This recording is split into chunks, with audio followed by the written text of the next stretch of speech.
Mexican messy boots. Doom, doom, doom. Y'all already know what time it is. I got the black V-neck on.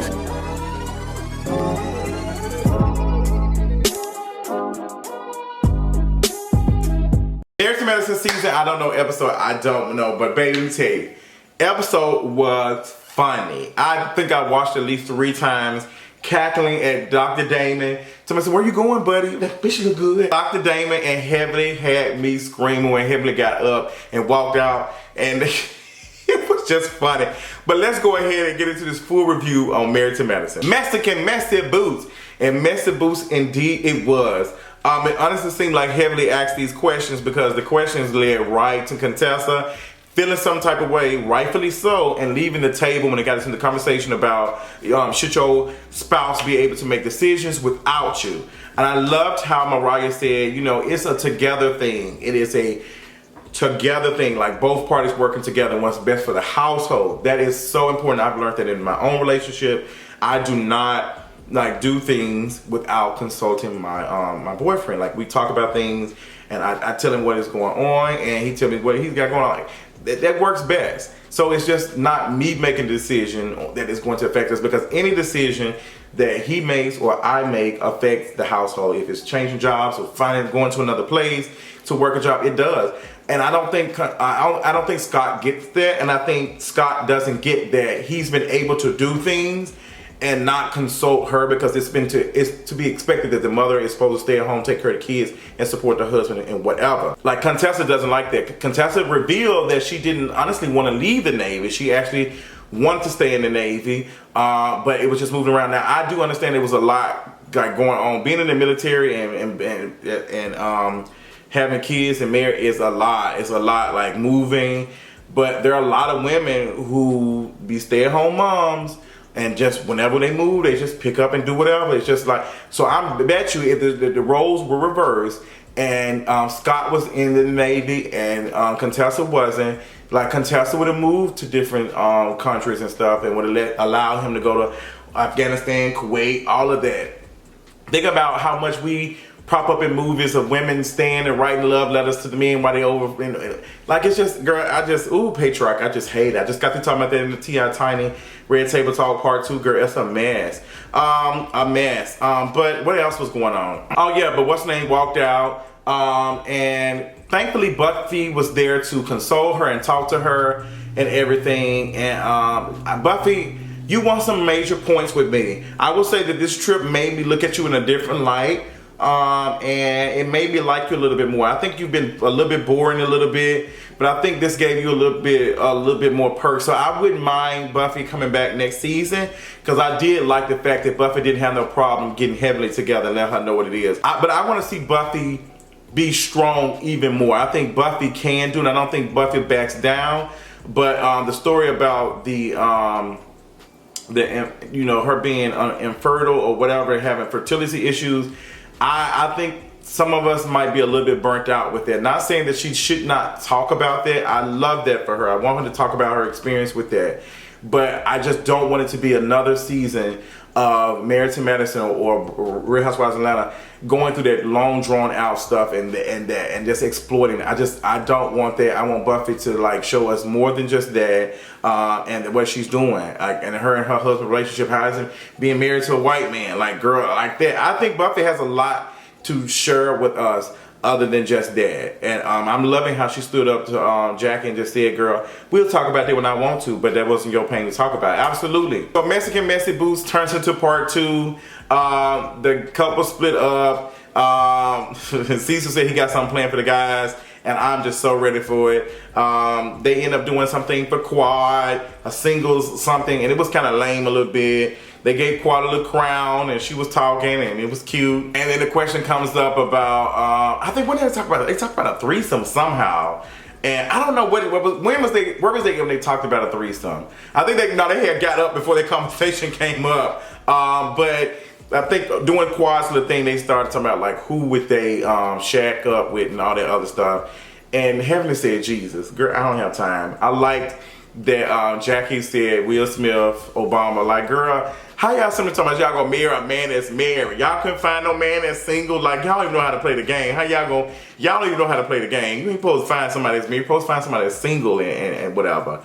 But girl, I screamed when Heavenly made a joke about Quad and Common bumping commas and semicolons. I don't know about that. I wouldn't be surprised if Quad did. If that is, like, Quad was kind of like, she was smiling about that. That'd be cute. I think Common do like him some dark-skinned women from what I can tell. So, you know, maybe that's, maybe that worked out. Maybe it did. What was the tea?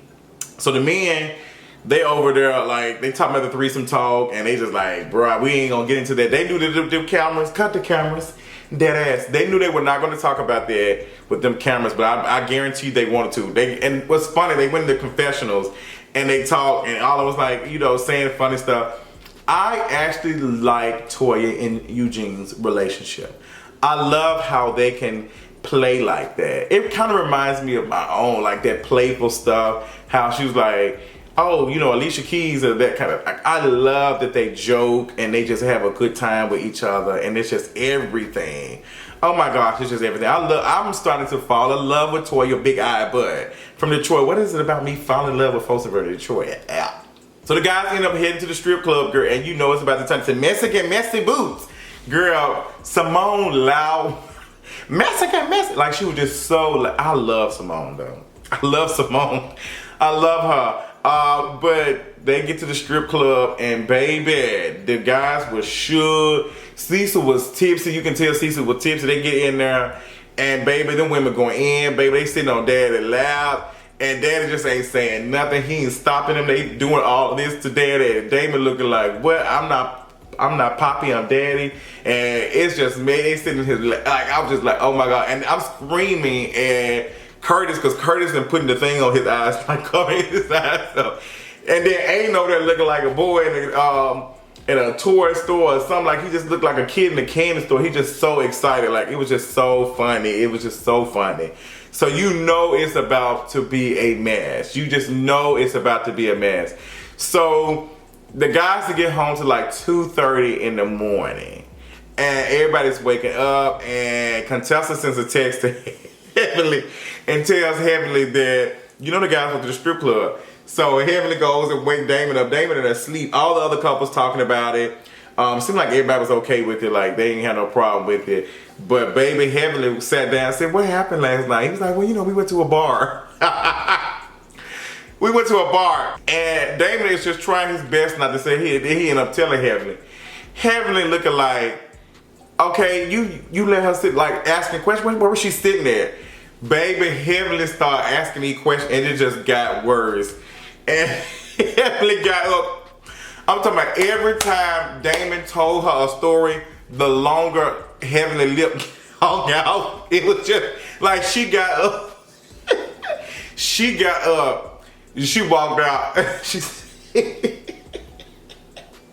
why Damon said, baby, you voted, buddy, you look good. Why Heavenly said, I bet that bitch look good too. Baby, when Heavenly did that sounded like some shit. That was hilarious. Oh my God, her walking off. And you can tell she ended up going to meet with the other girls, and you can just tell she irritated about it. She tells Simone and Jackie about it. I don't know why Simone lied about Jackie and that outfit. That colorful outfit that Jackie had on was the ugliest thing I've ever seen in my life. Jackie looked like the first human pinata, and somebody should have took a stick and beat that outfit off her. I hated it.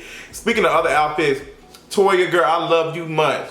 But if you ever wear that couch cushion outfit again in them confessionals, I'm gonna eat you alive, girl. That outfit was so ugly. You had them big shoulder pads like you was about to be on Tekken 3 or something. Like, girl, I did not. Like, you had them big bush. No, ma'am, girl. You look like honestly, when I saw you, you made me think about, I can't think of the Harry Potter movie. I think it was the Half-Blooded Prince. When Professor, or whatever his name is, had turned into a couch, or turned from a couch into like, that's what it looked like that she had on. I hated that outfit so much. Please don't wear that again, Toya. That's what Toya put in the two-story closet. No, man. Everybody wants to pretend like she was not hurt, but you can tell the way she was talking to Dr. Jackie and Simone that she was bothered by. They were trying to talk. She was just asking questions, and then, girl, you can tell that Heavenly was over. She said that she did not like women dancing on what's name or doing anything or looking at Damon. And what I find, girl, girl, you have put Dr. Daddy on this pedestal for the last 100 seasons. And this one time he did something, which I think the person sitting on his lap was a little like, I think it was a little rude for how you talk about him. Like, the way you talk about him, like he don't do any wrong. So to see him do that, it was just like, oh girl, I would look at it as disrespectful. But if it was somebody else, I wouldn't see it as disrespectful. But how you put him on a pedestal, you made it look bad for yourself. Cause I don't think, like, you know, them dancing and stuff, I don't think that's a bad thing. But girl, it just looked like he just get, like, girl, I ain't gonna lie, it looked like he be tired of her a little bit. I ain't gonna lie, girl. He was just like, girl, I've been putting up with your mouth. So it looks like Damon just don't say anything. He's just like the quiet person. He don't say nothing. Girl, that was hilarious. That woman sat on Damon's lap and said, do you want to have some? Girl, Damon said, I can't. He didn't say no, I'm married, like I'm in a relationship, I'm in love. He said, no, I can't. I love that for you, having a girl, because you've been putting dad on a pedestal, and I hope I am loving every minute of it, because I like to see it, girl. I'm going to go back and watch your review on YouTube. I'm pretty sure your long little butt was somewhere talking about something. But dad out here doing that, and I didn't. But it was hilarious. Next episode, gonna be alright. They're gonna go on a mission, I guess, to brush some teeth and where they at and stuff. Like, girl, you love to do these little things and stuff, these little health checkups and stuff. Girl, it's a lot of political stuff going to there. But next episode of Married to Medicine it's gonna be good. We almost get into the season finale, which means the reunion is coming, and I cannot wait to see it. What y'all thought about this episode of Married to Medicine? I thought it was fun. I think this is probably one of my best ones, just to see Damon just get danced on and Heavenly over here just freaking out. I love it. The revenge of the sip and pay. Let me know what y'all thought about this episode of Married to Medicine. Let me know in the comments, and I'll talk y'all later on tonight.